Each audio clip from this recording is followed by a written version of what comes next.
Have you ever wondered why two people can eat almost the exact same diet for years, and yet only one of them ends up managing high blood pressure, a hospital visit, or a medication that suddenly stops working right? It's rarely one big mistake.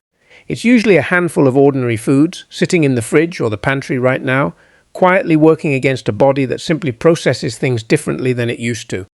By the end of this video, you'll know exactly which 7 foods deserve a second look after 60. And just as importantly, why. I'm Dr. Aryan, and if you've watched this channel before, you know I'm not here to hand you a list of forbidden foods and a lecture to go with it. That's not useful, and frankly, it's not how the science works either. What I want to do today is walk you through 7 specific foods that become genuinely riskier after age 60. Not because your willpower has changed, but because your body has. Your kidneys process sodium differently. Your liver metabolizes alcohol and certain drugs more slowly. Your immune system doesn't clear out foodborne bacteria the way it did at 30. None of that is a flaw. It's just biology, and once you understand it, you can work with it instead of being caught off guard by it. Before we get into the list, tell me something in the comments. Which of these 7 do you think you already avoid, and which one do you suspect might sneak up on you? I read every comment, and I promise, by the time we get to number 1, at least one of these is going to surprise you. Let's start with number 7, processed and cured meats. Bacon, hot dogs, sausage, and deli cold cuts. I want to be careful here, because this is one of the most misunderstood entries on any list like this. We are not talking about all meat. We're talking specifically about meat that's been salted, cured, smoked, or preserved with chemical additives. The category that includes bacon, hot dogs, sausages, and the cold cuts stacked at the deli counter. Here's why this one matters more after 60, and it's actually 2 separate issues layered on top of each other. The first is long-term.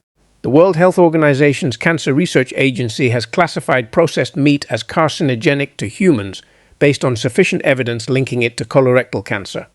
Researchers found that eating just one daily serving, about the size of a small hot dog or a couple of strips of bacon, is associated with roughly an 18% higher relative risk of colorectal cancer compared to eating none at all. That's not a reason to panic over a bacon sandwich you had last month. It's cumulative, dose-dependent risk, the kind that builds slowly over years of daily habits, not the kind that hinges on any single meal. The second issue is more immediate, and it's specific to your age group. The CDC has repeatedly flagged deli meats and cold cuts as a serious risk for a bacterium called Listeria, and adults over 65 are one of the groups most vulnerable to it. Why? As we age, stomach acid production naturally declines, and that acid is one of your body's first lines of defense against bacteria in food. At the same time, immune function becomes less efficient at recognizing and clearing pathogens quickly. The result is stark. Nearly all older adults who develop a Listeria infection require hospitalization, and roughly 1 in 6 people who get seriously ill from it don't survive.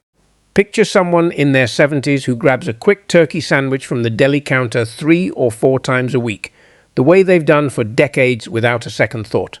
That habit alone hasn't hurt them yet, but it's carrying a level of risk their body genuinely handles differently than it did at 40. The fix isn't dramatic. If you enjoy deli meat, the CDC's guidance is simple. Heat it until it's steaming hot before eating, which kills the bacteria. And for processed meats generally, treating them as an occasional food rather than a daily one meaningfully lowers your long-term exposure. Number 6. Foods loaded with hidden sodium, canned soups, frozen meals, and packaged snacks. This one rarely feels dangerous in the moment because it doesn't come from the salt shaker. It comes from the ingredient list on foods that don't even taste especially salty. Here's the mechanism. Sodium pulls water into your bloodstream, which increases blood volume and, over time, pushes blood pressure upward. Your kidneys are supposed to filter out the excess, but kidney efficiency naturally declines with age, meaning the same sodium load that your body shrugged off in your 30s puts more strain on your cardiovascular system now. The National Institute on Aging recommends adults over 50 aim for around 2,300 milligrams of sodium a day and closer to 1,500 milligrams if you're managing high blood pressure. For context, a single serving of many canned soups or frozen dinners can eat up nearly half that limit in one sitting. Think about a bowl of canned chicken noodle soup on a cold afternoon. Comforting, easy, nothing that looks remotely unhealthy on the outside.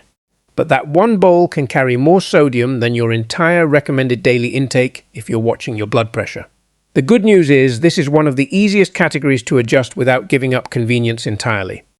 Reading the nutrition label, choosing low sodium or no salt added versions, and leaning on herbs, citrus, and spices instead of salt for flavor can bring that number down substantially without making food taste like punishment. Number 5. Sugary drinks and heavily sweetened packaged foods, soda, sweetened iced tea, flavored coffee drinks, pastries. These foods deliver sugar quickly, and after 60, your body handles that sugar surge differently than it once did.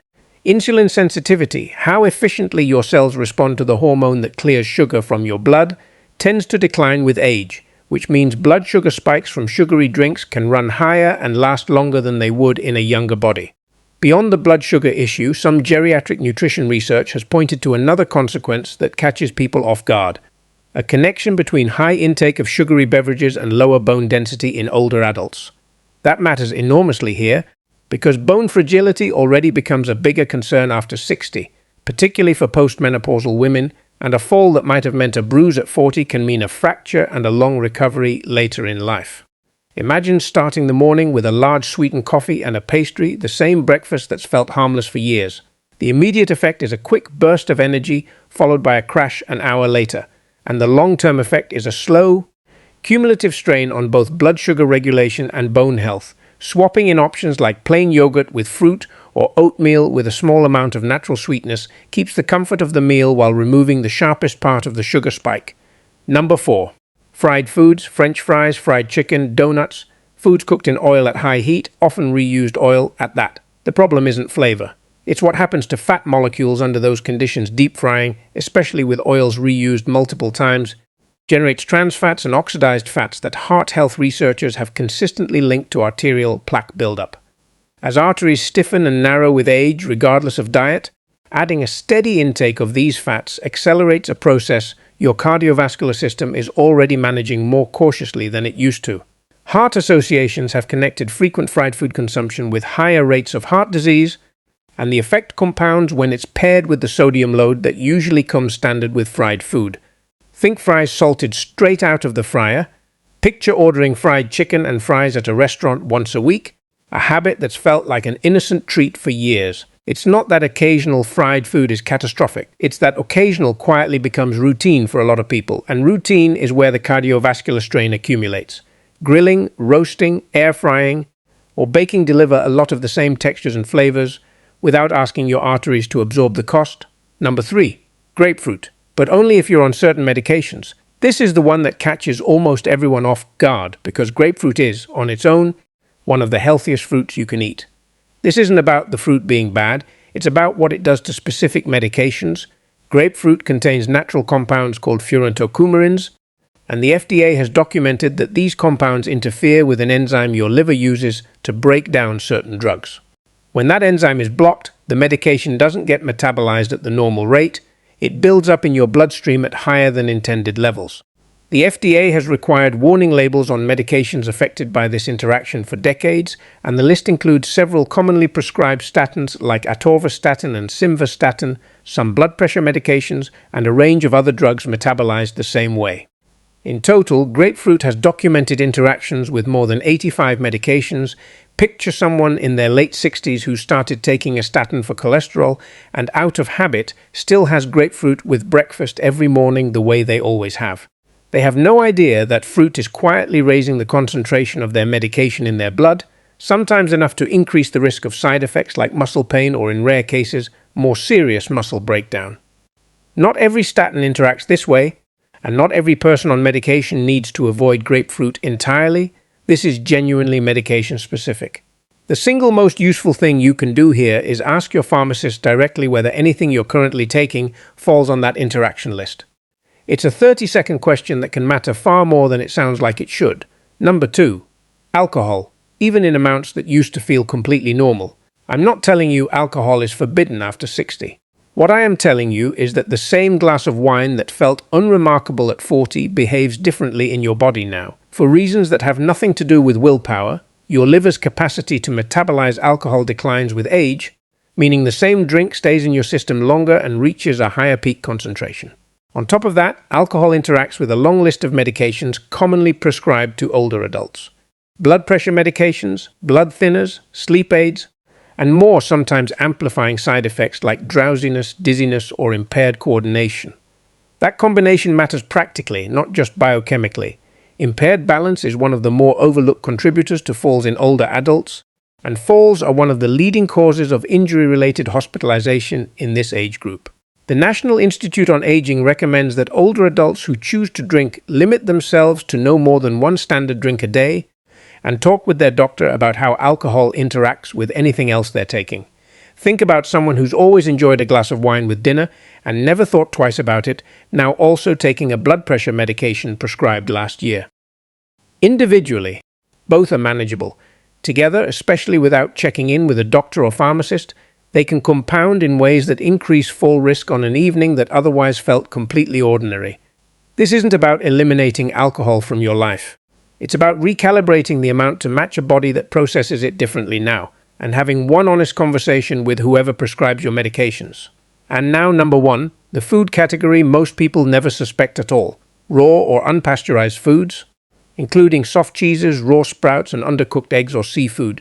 This is the one that surprises people most because every item on this list sounds healthy on its own: soft artisanal cheese, fresh sprouts on a salad, a runny egg, sushi-grade fish. None of these are inherently unhealthy foods. The issue is entirely about food safety, and it's specific to how your immune system functions after 60. The CDC and Mayo Clinic both identify adults over 65 as one of the highest risk groups for listeria and other foodborne pathogens found in unpasteurized dairy, raw sprouts, and undercooked eggs or seafood. The reason comes back to the same two age-related changes we touched on earlier: lower stomach acid, which normally helps neutralize bacteria before it reaches your intestines, and a slower, less responsive immune system that takes longer to recognize and fight off an infection once it takes hold. For most healthy younger adults, these foods pose a low, manageable risk. For someone over 65, especially with any additional condition like diabetes or a weakened immune system, that same exposure carries a meaningfully higher chance of serious illness. Picture someone who prides themselves on eating well: fresh sprouts on their salad, a soft brie at a dinner party, eggs cooked sunny side up because that's how they've always liked them. Every one of those choices reflects genuinely good intentions about health. The nuance is simply that healthy and low risk for a 75-year-old immune system aren't always the same thing.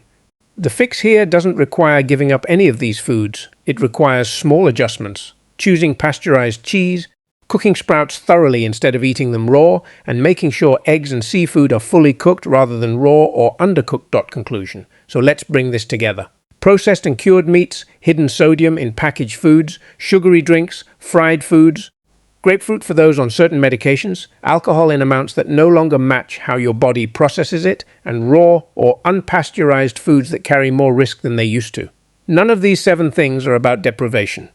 They're about understanding that your body after 60 is running on a different set of rules than it was at 30 or 40, and eating in a way that respects those rules rather than fighting against them.